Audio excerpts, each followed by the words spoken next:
imagine the coldest place you have ever been.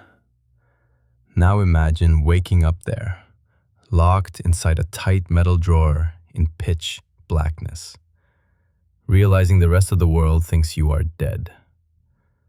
This isn't a horror movie plot. This was real life for a man named Sipho William Mdletshe.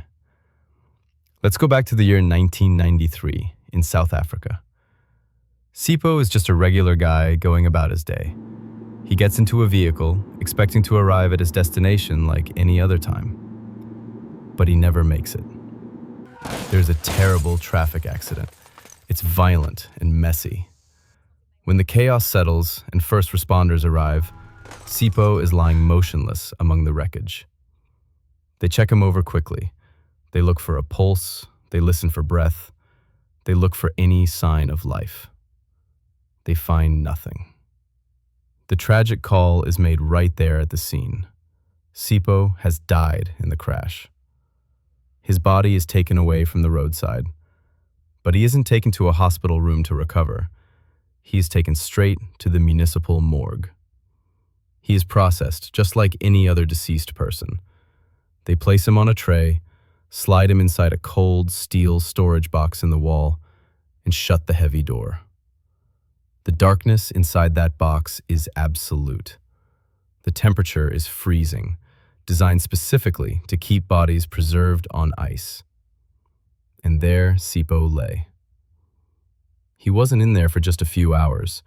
He wasn't just in there overnight. He remained locked in that freezing metal box for 2 full days, 48 hours. Now, try to imagine the moment his mind started to reboot. It must have been slow at first, just a flicker of consciousness in the dark void. The first thing he registers is the bone-chilling cold biting into his skin. He is confused. He is incredibly groggy from the trauma of the accident. He tries to move. He tries to sit up, but his head immediately hits solid metal just inches above his face. He reaches out his hand sideways and feels cold walls pressing in on both sides. The terrifying realization hits him harder than the car crash did. He's trapped. He's buried alive in a fridge. Pure panic takes over.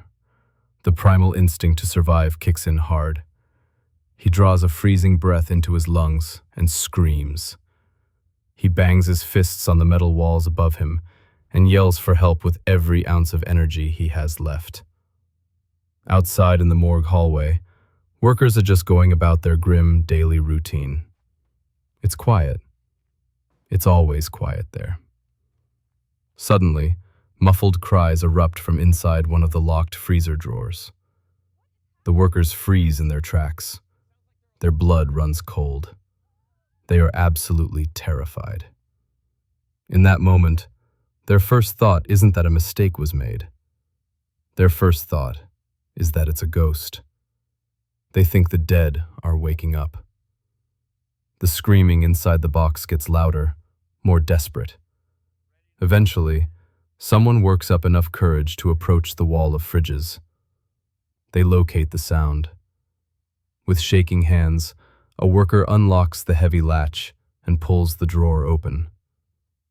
And there is Sipho, alive. His eyes are wide with pure terror, and he is shivering violently from severe hypothermia. But he is breathing. He had managed to survive a brutal car crash that should have killed him. But even more miraculously, his body somehow endured 2 whole days in freezing storage without shutting down completely. Sipho William Mdletshe literally came back from the dead. So the case ended. I'm sorry if you're traumatized. Almost gone.